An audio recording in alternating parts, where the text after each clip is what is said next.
आधुनिक महाराष्ट्राचे निष्ठावंत भाग्यवंत म्हणून मी राजर्षी शाहू महाराज यांना जयंतीच्या निमित्तानं विनम्र अभिवादन करतो. मंडळी, महाराष्ट्र ही महापुरुषांच्या रत्नांची खाण आहे. पण हे महापुरुष जन्माला तरी कधी येतात? जेव्हा समाज जीवनाचा तोल जातो, नीतितत्वांचा ऱ्हास होतो, माणसाला नेमका धर्मच समजत नाही, तेव्हा मानवधर्म सांगण्यासाठी, मानवधर्माची गीता सांगण्यासाठी राजर्षी शाहूंसारखे युगपुरुष या मातीमध्ये जन्माला येतात. ते वेदनेच्या वाटेनं जातात, पण तुमच्या माझ्या जीवनामध्ये आत्मज्ञानाची पहाट निर्माण करतात. मंडळी, राजर्षी शाहू महाराजांचा साराच कारभार म्हणजे मानवतेचं पर्व होतं. किंबहुना स्वातंत्र्यानंतरचा भारत कसा असावा याचा एक आदर्श वस्तुपाठ म्हणून त्यांच्या प्रशासनाकडे पाहिलं जातं. आणि शिक्षण हा त्यातला महत्त्वाचा भाग. आपल्याला माहिती आहे की माणसाच्या प्रगतीचं आणि समाजाच्या परिवर्तनाचं प्रवेशद्वार म्हणजे शिक्षण असतं. ज्ञान हे सत्तेचं उगमस्थान असतं, ऐहिक समृद्धीचे ते उगमस्थान असतं. परंतु या शिक्षणाच्या आणि ज्ञानाच्या प्रवेशद्वारापासून बहुजन समाज पिढ्यानपिढ्या वंचित होता. आणि ही प्रवेशद्वारं बंद असल्यामुळं आमच्याकडं अज्ञान होतं, अंधश्रद्धा होती, दारिद्र्य होतं. आणि याचा अंधार दूर करण्याचं पहिलं काम हे महात्मा फुलेंनी केलं. महात्मा फुलेंनी सावित्रीबाईंना संगतीला घेऊन अनेक ज्ञानज्योती प्रज्वलित केल्या. तोच विचारांचा वारसा हा राजर्षी शाहू महाराजांनी पुढं चालवला.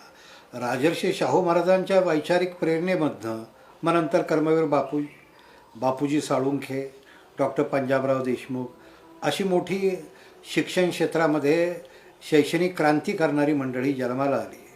मंडळी, मुळात एक गोष्ट लक्षामध्ये घेतली पाहिजे की शिक्षण किंवा ज्ञान हा माणसाचा तिसरा डोळा असतो. आणि हे शिक्षण सर्वदूर प्रत्येक समाजातल्या घटकाला मिळलं पाहिजे. जसा सूर्यकिरण जर प्रत्येकाला मिळाला तर माणसाचं आयुष्य तेजोमय होतं, प्रकाशमय होतं.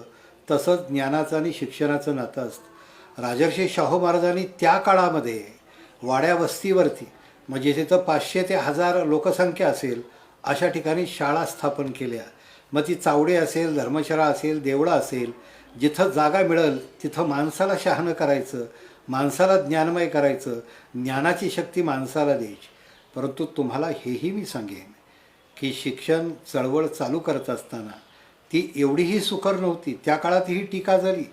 वृत्तपत्रामधनं आवाज उठले गेले की शाळा आहेत त्याला छपरं नाहीत, शाळा आहेत त्याला फळे नाहीत, आणि इथं देवळात शाळा चालू केल्या, धर्मशाळा शाहू महाराजांनी शाळा चालू केल्या. परंतु शाहू महाराजांनी त्यांना उत्तर दिलं, अरे बाबांनो, तुमच्या ताटामध्ये भाजी पोळी आहे, तुमच्या ताटात वरण भात आहे, तुम्हाला काळजी फक्त तुपाची धार नाही याचीच आहे. पण ज्याच्या ताटामध्ये काहीच नाही त्याला मी कोंड्याची भाकरी देतो आहे, तर ती मला देऊ द्या. मंडळी, कोंड्याची भाकरी याचा आत्मशक्ती, कोंड्याची भाकरी याचा अर्थ ते शिक्षण. आणि आपल्याला माहीत असेल की मुंबई इलाख्यामध्ये सुद्धा शिक्षणावरती त्यावेळी 1,00,000 रुपये खर्च होत नव्हता. आणि शाहू महाराजांच्या संस्थानामध्ये 1,00,000 रुपयांचा खर्च हा शिक्षणासाठी केला जात होता. घराघरातनं रुपया मागितला जायचा. तुमच्या लेकरांचं भविष्य उज्ज्वल करायचं असेल तर हा 1 रुपया रयतेनं त्यावेळी आनंदानं दिला होता. जे श्रीमंत असतील, जहागीरदार असतील, इनामदार असतील, त्यांच्या उत्पन्नावरती 10% ते 20% शिक्षणपट्टी घेतली जात होती. त्याचं कारण एकच होतं की या सगळ्या पट्टीवरनं समाज हा चांगला आणि सुरक्षित राहावा.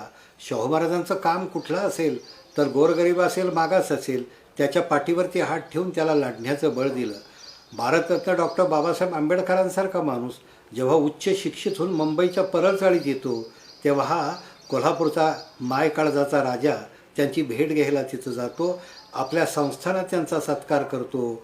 जेव्हा दलित पद्दलित मागासवर्गीय माणसाच्या या वाटेवरती प्रोत्साहन देणारा माणूस त्याला भेटतो त्यावेळेस त्याला खऱ्या दृष्टीनं पंख भेटतात. मंडळी, वसतिगृहांची योजना हे सुद्धा राजर्षी शाहूंची. तिथं स्पृश्य अस्पृश्य भेद नको, एका धर्माची एका जातीची ही माणसं एकत्र गुण्या गोविंदानं आणली पाहिजेत. आजही विचार करा, त्या काळात वसतिगृह जन्माला आली त्या काळात मुलींसाठी स्वतंत्र शाळा जन्माला आल्या, त्यासाठी शिक्षणाची गंगा वाहायला लागली, परंतु आज महाराष्ट्र एका प्रगतीच्या वाटेवरती आला. शेवट एक गोष्ट असते, मी सर्व शिक्षकांना आवर्जून सांगेन की हा जो महात्मा फुलेंचा असेल, राजर्षी शाहूंचा असेल, हा वैचारिक वारसा आणि ही वैचारिक वंशवेल आपल्याला पुढं नेली पाहिजे. आज बापूजी साळुंखे, कर्मवीरांसारखी, पंजाबरावांसारखी माणसं ही त्या वंशवेलीवरची फुलं आहेत. जयंती पुण्यतिथीला केवळ त्यांच्या पायाशी फुलं वाहून आपल्याला उपयोगाचं नाही, तर त्यांच्या कार्याचा विचार, त्यांच्या विचारांचं कार्य. कारण कर्म जेव्हा सेवामय होतं तेव्हा आयुष्य किती सुगंधित होतं याचं सुंदर उदाहरण मंडळी म्हणजे राजर्षी शाहू महाराज आहेत. मी नेहमी सांगेन की या राष्ट्राचा असेल, इथल्या प्रत्येक लेकराचा असेल, समृद्धीचा मार्ग हा शाळेतनं जात असतो. शाळा महाविद्यालयं ही उपजीविकेची साधनं नसतात, ती राष्ट्र उद्धाराची, लेकरांच्या उद्धाराची साधनं असतात. याचं भान आपल्याला ठेवूया. आणि शेवट एक सांगेन की चारवाक दर्शनामध्ये एक लोकसिद्ध ईश्वर अशी एक संकल्पना मांडली. मग आम्ही देवळात जातो, देवाला नमस्कार करतो, देवाला आम्ही शक्ती मागतो, बुद्धी मागतो, विवेक मागतो. परंतु हेच काम जेव्हा माणूस देतो तेव्हा तो माणसातला देव होतो. म्हणून जो आमचे अश्रू पुसतो, जो आम्हाला अन्नपाण्याची व्यवस्था करतो, जो आम्हाला शिक्षणाची व्यवस्था करतो, जो अन्यायाविरुद्ध तुटून पडतो, जो आमची प्रतिभा फुलवतो आणि जो माणूस म्हणून आम्हाला समता देतो आणि मानवतेचं पर्व उभं करतो, तो लोकसिद्ध ईश्वर असतो. अशा लोकसिद्ध ईश्वर असणाऱ्या राजर्षी शाहू महाराजांना मी विनम्रपणे प्रणाम करतो.